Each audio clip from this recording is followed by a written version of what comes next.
Hello दोस्तों, स्वागत है आप सबका ट्रेडिंग डायनामिक्स चैनल पे। दोस्तों, आज का मार्केट बहुत ही कन्फ्यूज़न भरा था क्योंकि समझ नहीं रहा है खुश हूँ या फिर दुखी हूँ।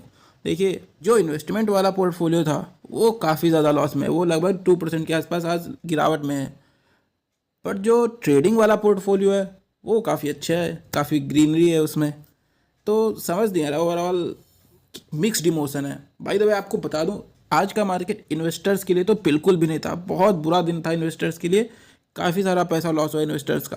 पर ट्रेडर्स के लिए बहुत अच्छा दिन था क्योंकि आज वन साइडेड गिरावट आई है और ऐसी मार्केट में ट्रेड करके अलग ही मज़ा आता है। खैर, आज देखते हैं मैंने कहाँ पे ट्रेड किया। देखो, वैसे तो कल मैंने डेली टाइम फ्रेम के चार्ट पे आपको क्लियर बताया था, ये जो इनडिसीजन कैंडल बनी थी इसके ऊपर या नीचे अगर 15 मिनट में दो कैंडल सस्टेन करती हैं तो फिर हम उसी साइड में ट्रेड प्लान करेंगे, ठीक है। जिसमें 10 बजे के बाद ये दो कैंडल्स ने नीचे की तरफ क्लोजिंग दे दिया था, तो इसके बाद तो हमें डाउन साइड के लिए प्लान करना ही था। बट उसके पहले मॉर्निंग में ही जब पहली बार यहाँ पे प्राइस नीचे आया और फिर ऊपर गया यहाँ पे 21 EMA के पास, एंड यहाँ पर आप ध्यान से देखिएगा, यहाँ पे एक हैमर कैंडल्स बनी, तो यहीं पे मैंने एक सेल साइड का ट्रेड प्लान किया। अब यहाँ पे एंट्री मेरी इस कैंडल के नीचे थी, स्टॉप लॉस जस्ट इस कैंडल के थोड़ा सा ऊपर था, एंड टारगेट मेरा 1:1 का ही रहता है, सेम था, ठीक है। तो ये टारगेट मेरा बहुत ही इजीली अचीव हो गया। अब इसके बाद गिरावट काफ़ी शार्प आ रही थी, तो मेरी कोई भी एंट्री बन नहीं रही थी, जबकि मुझे पता था कि 15 मिनट के चार्ट में यहाँ पे कैंडल्स नीचे क्लोज कर चुकी हैं, तो अब गिरावट काफ़ी ज़्यादा आ सकती है। बट इसमें ट्रेड नहीं बने थी क्योंकि मार्केट कोई एंट्री दे ही नहीं रहा था, लगातार धीरे धीरे धीरे कैंडल्स बना के गिरता हुआ चला जा रहा था।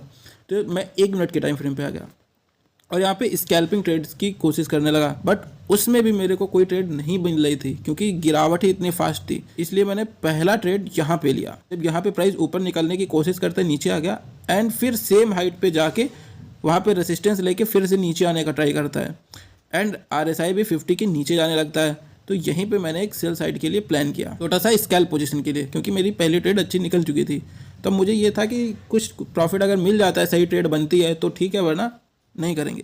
तो हमारा स्टॉप लॉस इन कैंडल्स के ऊपर था, एंड टारगेट इसमें भी हमारा 1:1 का था, जो अचीव होने में थोड़ा सा टाइम लगा, बट धीरे धीरे ओवरऑल वो भी मिल गया मुझे। तो यहाँ तक हमारे 2 ट्रेड्स प्रॉफिटेबल निकल चुके थे। अब मुझे यहाँ पे क्या दिख रहा था कि 1 मिनट के टाइम फ्रेम पे थोड़ा सा प्राइस कंसोलिडेट कर रहा है। अब पहले जैसे जैसे यहाँ पे गिरावट आ रही थी वैसे यहाँ पे गिरावट नहीं आ रही है, तो यहाँ पे ट्रैपिंग हो सकती है 1 मिनट के टाइम फ्रेम पे, इसलिए मैं फिर से 3 मिनट के टाइम फ्रेम पे शिफ्ट हो गया, एंड अपना थर्ड एंड लास्ट ट्रेड मैंने यहाँ पे लिया। अब प्राइस ने यहाँ पर सेम पैटर्न फॉलो किया जो कि यहाँ पर फॉलो किया था और मैंने एंट्री ली थी। देखिए, यहाँ पे भी प्राइस सेम एक स्विंग बनाया, एंड दोबारा उसी रेसिस्टेंस से फिर प्राइस नीचे आने लगा। और यहाँ पे आप देखिएगा तो यहाँ पे एक हैमर कैंडल भी आपको दिख रही होगी यहाँ पे, तो 3 मिनट के टाइम फ्रेम पे हैमर कैंडल दिख रही थी। उसके बाद जैसे प्राइस यहाँ पे RSI के नीचे आने लगता है, 50 RSI में नीचे आने लगता है, तो फिर यहीं पे मैंने एंट्री ली। स्टॉप लॉस मेरा हैमर कैंडल से थोड़ा सा ऊपर था, एंड टारगेट 1:1 का था, बट प्राइस मेरे एंट्री लेते ही ऊपर की तरफ चलने लगा और मेरी स्टॉप लॉस की तरफ बढ़ने लगा।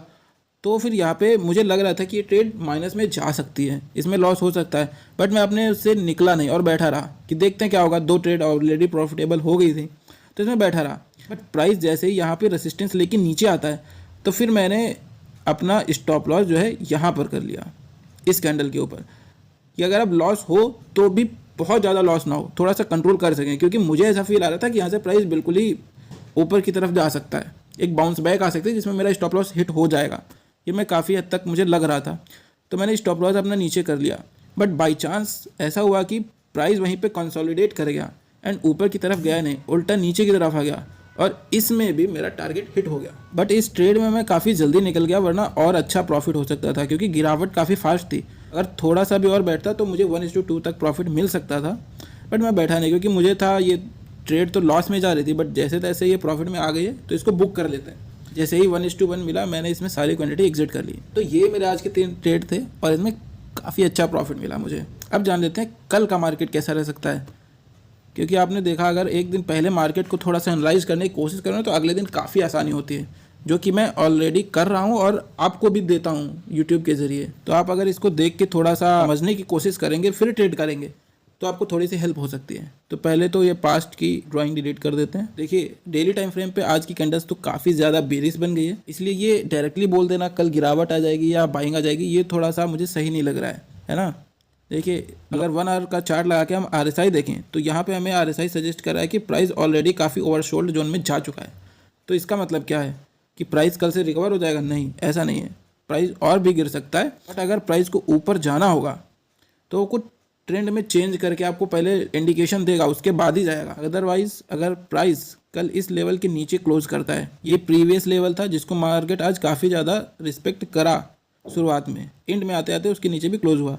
अगर कल भी इसके नीचे ट्रेड करता है प्राइस तो फिर हम सेलिंग के लिए ही ट्राई करेंगे। बट अगर 15 मिनट के चार्ट पे इस स्विंग के ऊपर प्राइस ट्रेड करने लगता है तो फिर हम बाइंग के लिए ट्राई करेंगे। क्योंकि अगर आप ध्यान से देखेंगे तो जब से गिरावट हो रही है 15 मिनट के टाइम फ्रेम पे आपको कहीं भी ऊपर की तरफ ब्रेकआउट देखने को नहीं मिलेगा।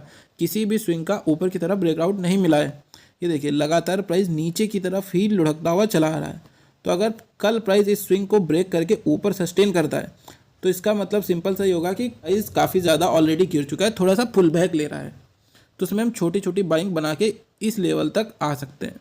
अब ये रेंज देखेंगे तो हमारी लगभग 100 पॉइंट्स की है। तो हमें पूरा 100 पॉइंट्स नहीं कैप्चर करना है, हमें इसमें से 20-30 पॉइंट ही केवल कैप्चर करने हैं, ठीक है।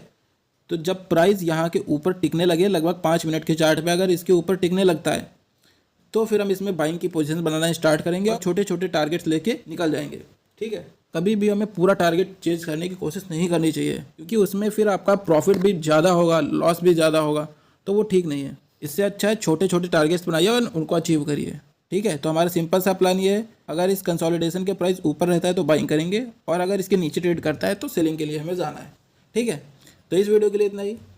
वीडियो अच्छा लगा हो तो वीडियो को लाइक जरूर कर दीजिए अगर आपको कुछ भी सीखने को मिला है। एंड ऐसे डेली मार्केट अपडेट्स के लिए चैनल को सब्सक्राइब जरूर कर लीजिए, ताकि ऐसे इन्फॉर्मेटिव वीडियोस आपको तुरंत देखने को मिले। तो मिलते हैं अगले वीडियो।